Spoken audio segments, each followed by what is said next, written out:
a pair of speakers, a dyad. The first is Luke Fisher. Luke Fisher is a neurologist and a neuroscientist who came to us a couple of years ago, originally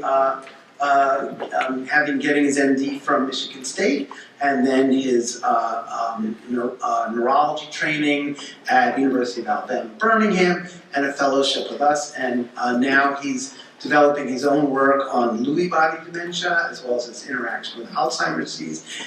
He's been a fantastic trainee, and he's developing into a fantastic faculty colleague. And he's going to be talking with Vanessa Carter, who is a research participant at the Memory and Aging Center, who has a lot of experience with our center, and is going to talk about her thoughts and experience with the brain donation program. Welcome, Vanessa.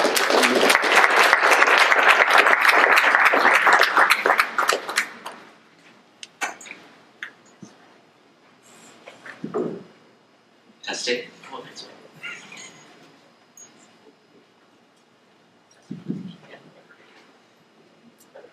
So this is a break in your regular programming, because while we try our best to digest a tremendous amount of science that's going on here, we realize that maybe a brief pause and doing something a little bit different might give your minds a rest, and then we'll jump back into some very hardcore science.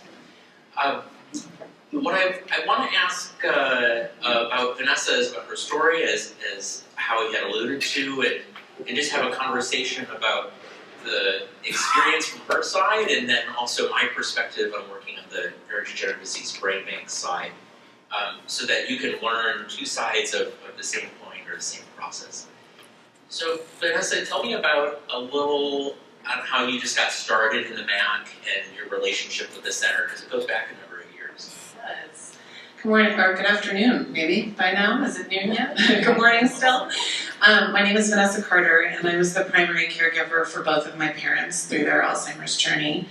Though I knew about the MAC years before that because one of my best childhood friends works here. So I've been in relationship here for a long time, but formally, through research, my mom was diagnosed through a physician in Marin and with Alzheimer's disease. But we really weren't getting the care and support that I knew we could. And so we brought her to the MAC, and unfortunately her symptoms were too far along to be an eligible participant in research. But a few years later, my dad was also diagnosed, and he was not only a participant here in research, but a very enthusiastic and willing one. He loved coming to the MAC.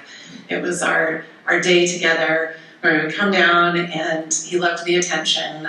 He had lots of curiosity about the process, and he would say, "I just have a little bit of Alzheimer's, just a little bit." And he had a very good sense of humor about this whole process. And he got to see Virginia Sturm, who's my good friend who he's known since she was 5, so that was also a highlight to be able to come here. And so tell me a little bit about your mom's journey, when she started the MAC, and then how her care sort of progressed. I know that there were a number of years there too. Yeah, my mom's relationship with the MAC was a little bit. Am I too close? Feedback. I'm too close? Okay. I want to make sure everyone can hear. If you can hear in the back, I hope you're okay. Yeah, my mom came in for treatment and was, taken very just wonderful care. And then do we want to talk about the next phase of? Well, and also that I think that with the MAC clinician, right, I think she went on hospice at one point. There was some discussion around what that meant. And yeah, I wish, now looking back, that I had said yes to hospice care a lot earlier. I really underestimated the amount of support it would provide. I was taking care of my mom and becoming a mom myself, and taking care of my dad before we knew that he had a diagnosis. And so the idea that hospice could support me delivering meds, bringing volunteers, people would come to spend time with her and sing, that was just, that was an amazing support system. And a testament to you and other caregivers too, because that's not all you were doing. You were also involved in other aspects of the MAC and advocacy during that time. Yeah, I found that I was learning so much through the caregiving process that it couldn't just stay with my family, and so I got very involved in the Alzheimer's Association as an advocate, and we were based in Marin, and so Jared Huffman was our local representative, and so I can't tell you how many times I donned a purple Alzheimer's shirt and went to either a public meeting that he was hosting or scheduled meetings with him, so that was sort of the beginning of my journey of thinking around how do I make what I'm learning and what my family's going through influence and impact in a positive way more than just our family. And so both of your parents signed up for brain donation. What was their, what was the thinking that was shared around that with you? Yeah, I think that was a given for a very long time. For as long as I can remember, they had the little dot on their driver's license when you used to put the sticker on that they would be organ donors. And I think that it's easier to see the one-to-one.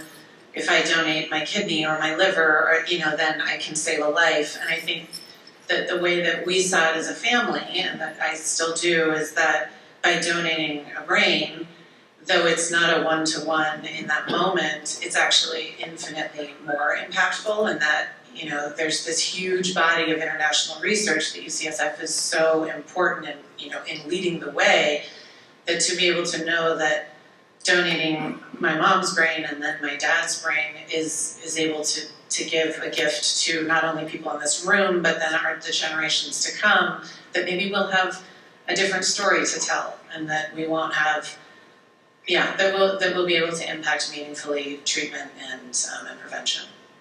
I thank you for sharing that. I'm glad you brought up the sense of global scale too, because in prior presentations we've really highlighted that we're not just a research center. We're facilitating and amplifying research in Alzheimer's and FTD and other dementia-causing illnesses across the world. And the same is true for the Brain Bank. In that we have a committee, I sit on the committee with others, where we review requests for tissue from researchers across the country and around the world every month. So its impact is not just local. It goes across the world to facilitate science so that the scientists are answering the questions they want to. What about the process when it happened for your mom? Was it easy, hard? What did that involve briefly, if you remember?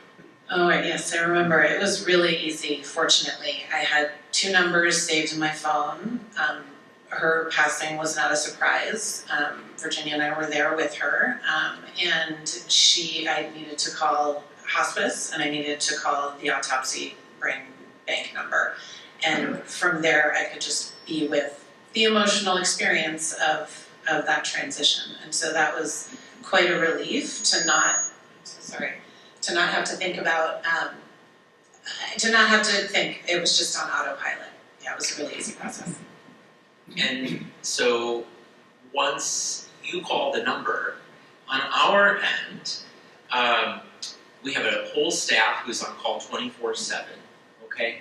They make sure all of the nuts and bolts are taken care of, coordinating with funeral homes, so that the brain and or the spinal cord are processed as quickly as possible. Because as soon as someone passes away, right, blood flow has stopped, that brain is, the tissue is vulnerable and degrading over time, and so our ability to answer scientific questions is optimized the faster we get it in and get it on ice, essentially, and in freezers and chemicals to preserve what's there to study.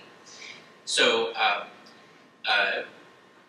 I'm on call right now, as it turns out, and the 3 of us are on call 24/7, 365. There are 3 neuropathologists, and we sort of have a rotation of who's going to take the next one, but if we happen to be at a speaking engagement like this, then it goes to the next person in line. So we're always on our phones, ready for a brain at 4 in the morning if that's when it has to come. Then we are a very high-touch brain bank. There are other brain banks that are a little more focused on volume and community cohorts, and ours is more boutique. So brains are really deeply characterized and phenotyped so that all of the information that is provided before a person dies can be correlated and compared to everything we know about that brain once we've looked at it under the microscope. That takes a ton of time. I don't remember if you remember how many months it took for us to get your Probably report. 6 months. Yeah, that's actually pretty good for us. It's closer to 9, I think, on average, but it takes that long to really do a good job, to know what you have, and then from that baseline information can ask scientific questions. When we gave you the report, what did that look like? Well, I had a really wonderful meeting with Dr. Rabinovich, and there was a surprise, which only validated the importance of having access to autopsy information, because my mom in life was diagnosed with Alzheimer's, and there were certain things that were happening that were maybe a little not characteristic of Alzheimer's, but we never talked about FTD. And it turns out that she did have evidence of FTD in her brain upon autopsy, and so I think it definitely validated my family's sense that this is bigger than us. This is for everyone else's benefit as well. And so it just goes to show that we try really hard to get it right, but we're not perfect.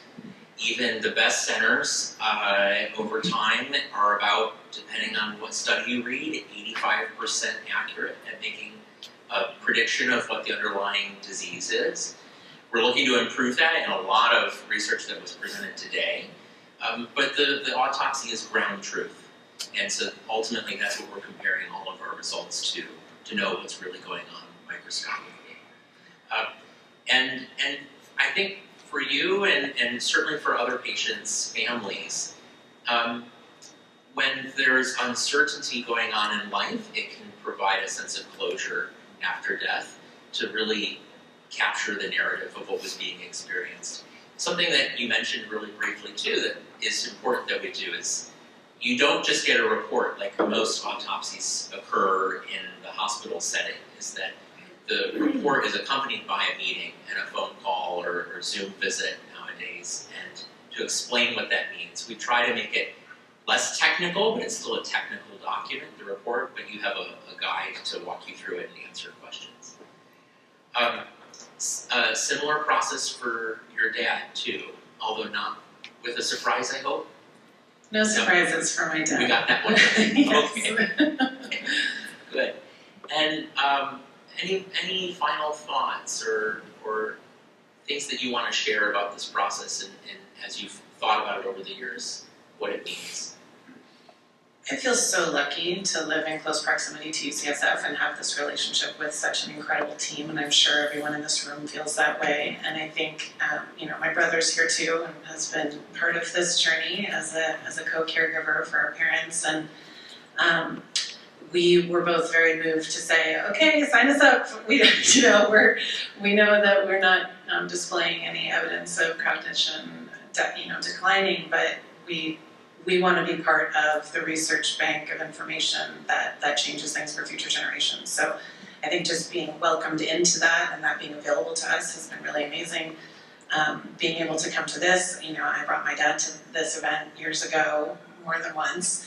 I just feel gratitude and I think even just the frame of today, of trying to demystify, when you go into a meeting, it's stressful, it was a lot to get to the meeting, it was, it's just hard to digest everything. And I think that events like this, where we're all in community together, not necessarily as neurologists, but, as caregivers and patients, just trying to understand how do we do best by our family and how this team can help us. And I think the next jump is, okay, I should just do the paperwork next time I'm physically at, in a meeting to sign up, if this speaks to you, to donate your brain so that it's done and you don't have to think about it later. I even still need to do that. But I'm being witnessed today. I will take care of that paperwork this week, I promise. Well, thank you so much, Vanessa, for sharing your story and for your commitment to brain donation and everything else you've done for the Memory and Aging Center.